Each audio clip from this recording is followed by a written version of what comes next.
We're getting close to the final few weeks of the 50 most relevant. Number 17, a star of the fantasy footy community for years. Now, I'm not just talking about our guest. We will get to them in a moment. But Clayton Oliver is who we're talking about on today's episode of the 50 most relevant. For years, one of the first selected in our classic sides and a first-round draft pick almost always on draft day. But last year, it did not go to plan. We'll talk about the road to redemption. Can he deliver on it? And what things may hold for Clayton Oliver in 2025. Joining me on the podcast, gotta say, a guy that his community of followers have been around for a long, long time. But I've fumbled the bag big time. We haven't had him yet on a Coaches Panel podcast, but it feels apt that we're talking about the redemption of Clayton Oliver. So maybe I'm about to redeem myself. He is the commissioner of the DT Shiva. It is the largest promotion and relegation draft community in the country. Damon, nice to see you. Welcome to the Coaches Panel podcast and a great player to talk about today on the episode. MJ, you're gorgeous, man. Thanks for having me on. Great to be here on the Coaches Panel. It's right. I don't feel aggrieved that it is the first time that DT Shiva has managed to infiltrate the Coaches Panel ranks. Hey, some of your guys play in Shiva, so it's going to be great to talk about it. But yes, here to talk about Clayton and exciting times. I reckon this guy is going to dominate the landscape in terms of AFL Fantasy, SuperCoach and Draft in 2025. Yeah, totally agree. Look, a pretty underwhelming season means this is as cheap as we are going to get him, both from a draft capital perspective and a salary cap price point, pretty much since his second season. A seasonal average of 77.7 in AFL Fantasy means he's priced under $800,000, both in Fantasy and in Dream Team, while an 83.8 in SuperCoach means he's priced just a fraction over $450K. Despite the injury concerns and the niggles and the lack of preseason, still finds a way to get to 21 games last year and pop a few tons across the way. A season high score of 141 against the Cats for SuperCoach scoring. Nothing compared to his career high, though. A 205 against the Crows back in 2020. While for AFL Fantasy scoring, a 114 against the Bulldogs was his top score. Again, a shadow of what he's ever been. Throw another 50 points on top of the Barbie to get to his career high score. We're looking at a 161 for the Gold Coast Suns back in 2019. Damon, I mentioned it right off the top. This is a perennial top-line option.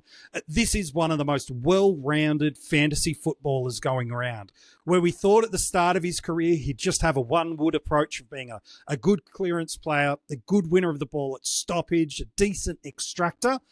He now scores in all unbelievable columns. His work rate historically is just an unbelievable appetite for the ball and to get into damaging positions for his team. His ball use is better than I think people give him credit for. His impact on the scoreboard. He's a central piece to this Melbourne midfield cog.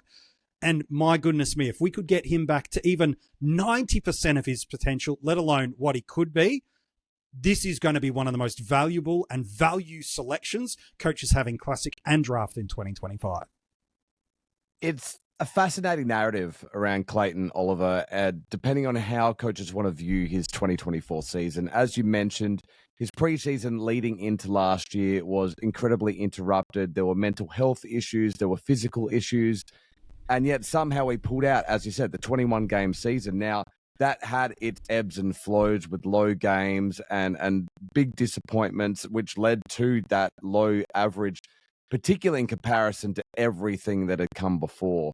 But it's really how coaches want to read the tea leaves in terms of the lead up to this year, because everything we're hearing at the moment is everything that we would want to hear, that he is back on the track, that he is ticking goals, that David King went down to training and is hyping him up in terms of that run through the midfield and just being the beast that he was. You know, he is such a central cog to the Melbourne makeup that they're going to give him every opportunity to be the Clayton Oliver that we know him to be. And you're right. We don't even need him to be at 100%. 90% Clayton is still value. It's still great value. Unbelievable. Like if we look at the 2017 to 2020 22 sort of scoring range. And I've dropped 23 for a moment because, again, there was an injury impact there. And he has, up until the last 18 months, been pretty bulletproof and durable for us. But this is his seasonal rank by points between 2017 and 2022. In AFL fantasy scoring, 7, 11, 2, 10, 5, and 20 for overall points. While in SuperCoach scoring, it is a lead. 2, 3, 3, 10, 6, 5.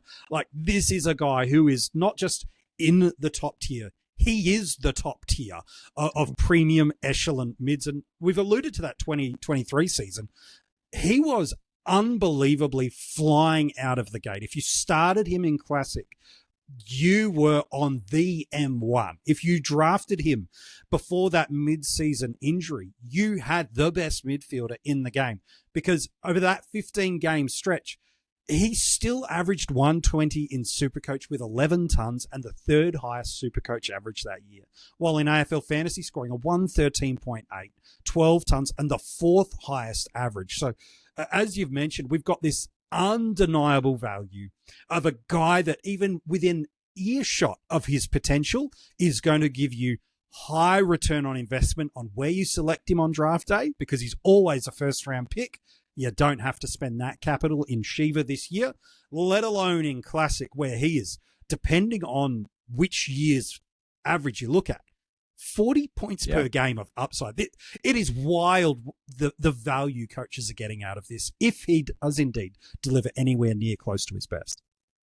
And I think one of the great untold things about that run that he went on between 2017 and 2022 is his durability, because sometimes you can get a misread that you have a high average, but they might only play 12 games. He played 120 plus consecutive games during that period of time.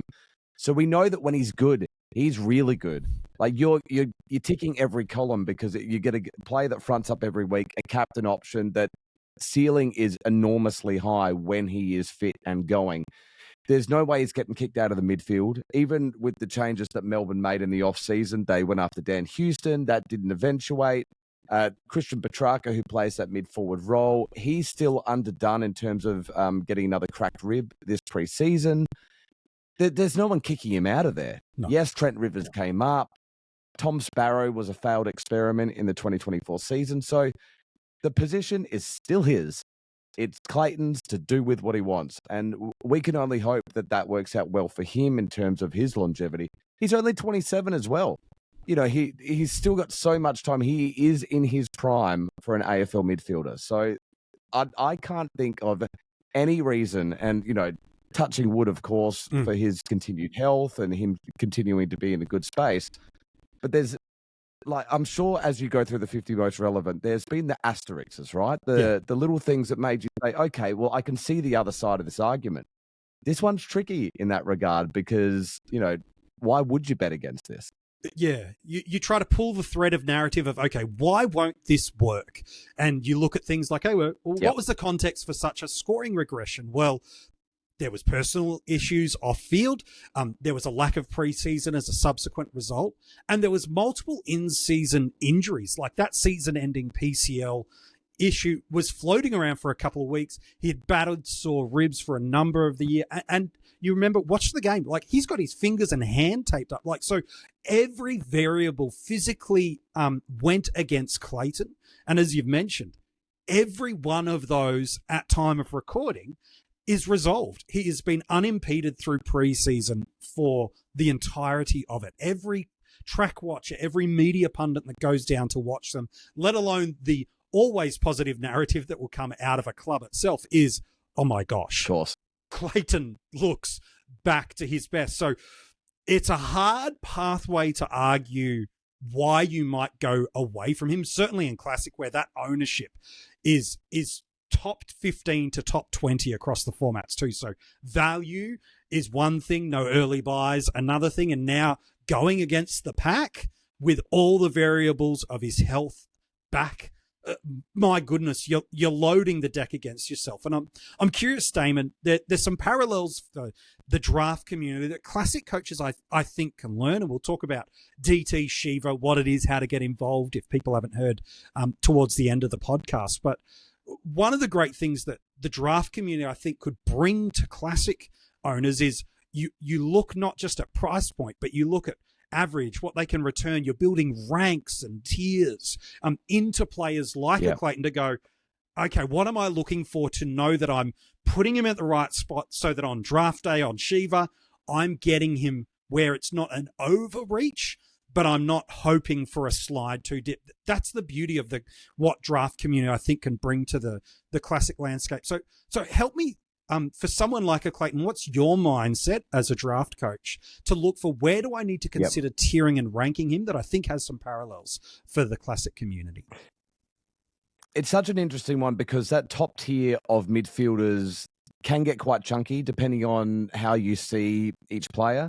And Clayton doesn't necessarily deserve to be there on the strength of his last season. But as we discussed, if everything gets ticked off, is he at the bottom end of that number one tier? Now, even being in that tier doesn't necessarily put him as a first rounder come draft day. You need to factor in the positional eligibility and how you want to balance that. I always see things through a 12-team snake draft lens. That's what Shiva is. So, do I think Clayton would go in the first 12 picks of a 2025 draft? Maybe in some, probably not regularly. But if you think he's going to be really good value, if you think that you want him, I don't think he gets out the back of the third round. Out of the first 36 picks. I think that I can't see a scenario where coach within the 12 doesn't rate him high enough to go at that point. Because as you said, during his AFL Fantasy, which is the scoring we use, he's been as high as second during that run, but regularly around that 7 to 10 mark, taking into account all positions. So that's the ruckman, the forwards, the defenders. So you were getting a high-end mid in a game where you need high-end mids because they are your scoring power. So, yeah, first 3 rounds for sure. Would I be comfortable drafting in the first round? No. But would I let him get out the back of the second round? I don't think so. I'm really keen. I'm really keen. Yeah, I'm with you. It's hard to go against a player with so much proven upside historical, a clear narrative for why the deviation in 2024, and now strong confirmation that those variables have been resolved. So from a draft perspective, you're already getting him at a value set because he was a perennial first round selection, arguably even the first selection overall in SuperCoach formats, depending on how you want to go. So in draft, you're already getting in-baked value, let alone now in Classic where you've got a player that could be top of his line through the midfield. So you've got that value. You've then got this high ownership. You've now got no early buy.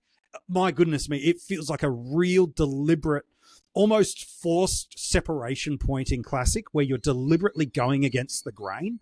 To me, I don't feel like Clayton's the kind of guy in Classic you should create forced separation. I'd rather look at a forced separation in what you do at F1 when others might be hunting a value of McRae only at F1. It's, do you throw a Rankin and a Horn-Francis style duo in there to create that separation? Do you run a deeper defensive, or do you skim on a value mid and get that extra top line? To me, that feels like a little more where in the Classic game, I'd look to create more separation rather than fade what feels like a pretty easy gift. Because Damon, even if he just goes 90% of his potential, a 90% Clayton is a 105 guy in fantasy, and that's knocking on the door of a top line mid, and it's a 115 guy in SuperCoach, which is not his 100% proven capacity. But if he gets 90%, this could be the value pick of the year, let alone what he does for us in drafts. Well, let me ask you, because you've got that salary cap lens, if things go wrong in those early rounds, is there a similar priced bailout players that you can easily substitute in? Oh, there's a ton of them. Depending on the format you play, you've got guys like Will Day. You've got a Sam Doherty. You've got a little bit lower at that price point. You've got a James Peatling. You've got a teammate in Christian Petrarca who's a little bit higher but not too far away. You've got an Adam Chera who, when fit, can be on the precipice edge of what Clayton is. So the beauty is with Classic if it fails, quote unquote, and I would say a fail is just 90 sort of range. And even then, it's still even okay. then you're making cash, right? Yeah, exactly. So to me, even if things go absolutely pear-shaped, it's a simple trade and get on that mid-price guy that's absolutely popping, that's delivering premium scores and investing cash. So you throw all those variables in the salad bowl. It just feels so hard, let alone I look at this early fixture for Melbourne. The Giants, the Roos, the Suns, the Cats, the Bombers, the Dockers, and then I think two of the more favourable matchups we'll see yet again this year for inside mids in Tigers and the Eagles. Like, you've got 4 or 5 of the best inside midfield matchups in the first 2 months, and the value. Oh, my gosh, if you want to run the gauntlet against him, be my guest, but it looks tough. Melbourne's whole season fixture should be quite favourable given their finishing position last year. So you tie that together with his scoring power and his durability. It's not something you could say no to. I don't think, lest some news comes out in the coming weeks. So we hope that doesn't happen. You're going to see him in pretty much every team, aren't you? Yeah, in classic. I think so too. And that brings me to my thoughts about draft. Like you mentioned, that range of outcomes. I think you're right that the real switched on coach will stretch based on average and draft closer to the narrative of his historical pedigree rather than the seasonal average. But where he goes on draft day really intrigues me as a broad community lens. The coaches panel chooses to draft on the Keeper platform in 2025. I know that's where Shiva will be drafting as well. You've talked about probably the height of where he goes is a second round. Where do you forecast?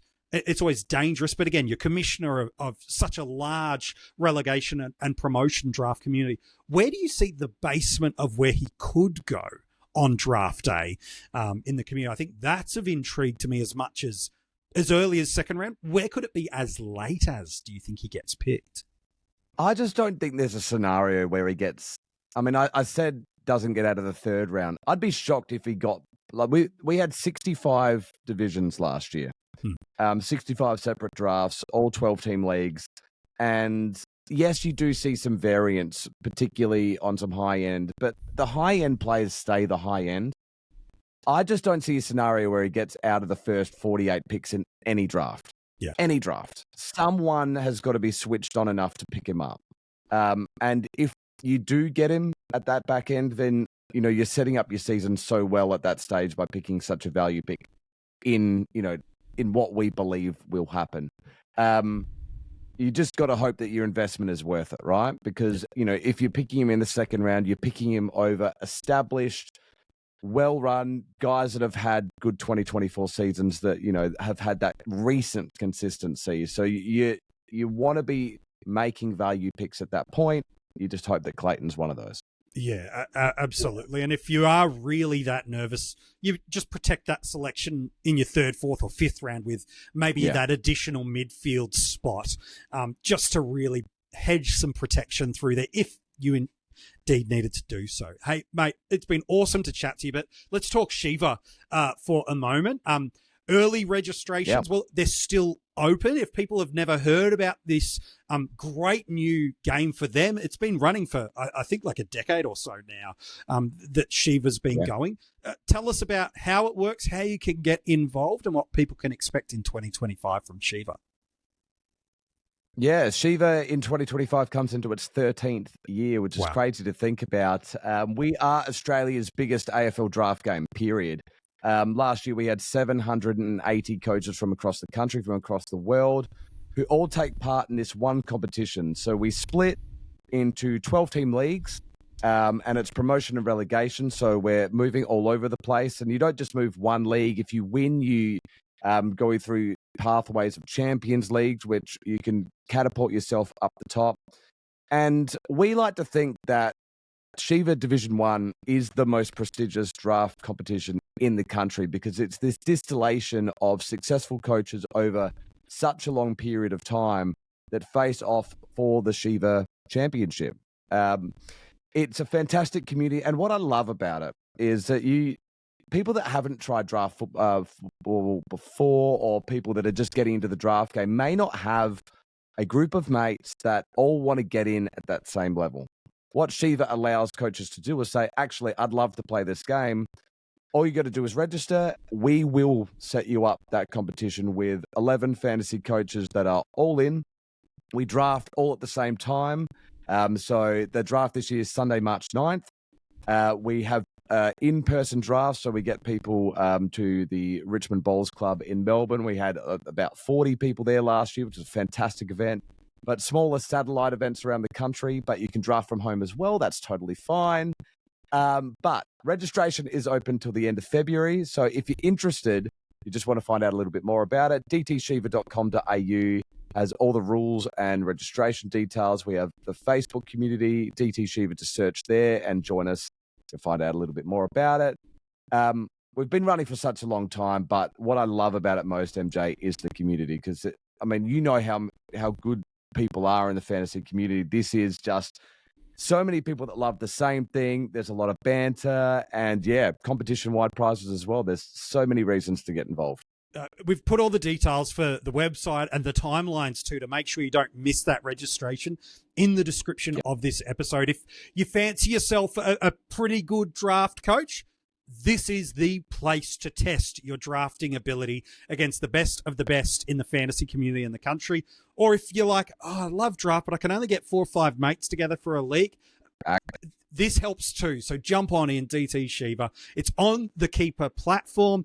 It's AFL Fantasy Scoring. And they've got some great elements to explain how they're going to navigate the buys, when and where you can draft, how you can get involved in some of those bigger events or the little satellite elements. Like, seriously, if you love to draft, you love to have a good time, and you're up for a little bit of smack talk every now and then, this is a league and this is a competition you absolutely want to get involved in. The DT Shiva has been a dominant piece of the fantasy football draft landscape for a long, long time, and it's only getting bigger and better every single year. Hey, mate, an absolute pleasure to talk to you about Clayton Oliver and about Shiva. It may be the first, but I'm sure it won't be the last time we talk on the coaches panel in the near future. MJ, great to get on, and congratulations on the series so far. Looking forward to seeing who's coming in the next 16, because they've got to be good to get in front of Clayton. They got to be real good to get in front of Clayton. Who's next? I'll give you a clue for number 16 in a moment. But if you haven't caught up on the series so far, maybe you've just finished your draft rankings and you're thinking, I might need to change a few things because an injury's popped. Well, you can jump back in, listen through the series or watch the series and be able to check it out. We don't just talk about the players as we've done throughout this, but it's looking at the positions within that player's line. It's looking at the team. It's looking at all the nuanced elements. It's how we can talk about one player for 25, 35 minutes. That's how we get there, my friends. If you want to go and check out any of the episodes, just search for the Coaches Panel. Wherever you've got audio podcasts, we are there. If you haven't given us a 5-star rating, make sure you do so. And you can check these episodes out as videos on YouTube. Subscribe to the channel. Get those notifications on so that as soon as a video drops, which is every single day, you will be notified straight away. And comment below, what do you think Clary's going to average this year? I'm keen to see if anyone's bullish that he goes under 100. If that's you, I want to see it in the comment section below. I might also want to draft in a league that you're in, just quietly, but that's totally fine. So if you want to get in touch with the guys from DT Shiva, we put that in the description of this episode, and also there, all the details to reach out to us, join our Patreon, and to get your hands on some Coaches Panel merch. You ready for a clue for who's at number 16? Let's see how you go. A perennial top of his line player for the past 2 seasons. If you haven't picked him, you've just had this ongoing groan going, oh, not again. How is he scoring so well again and again and again? Because not only is this the player that could be yet again top tier in his line, but his ceiling feels like, and frequency of, feels like it's getting better as every year ages. About a week ago, I heard this guy's name everywhere. And then his club dropped a piece of news about him, and the community have just absolutely hit the U-bolt on him and are now jumping off. And is it with valid cause and reason? Or are we getting scared off by something that isn't worthwhile moving our plans and our structures for. Who am I talking about? You'll find out tomorrow in the 50 Most Relevant.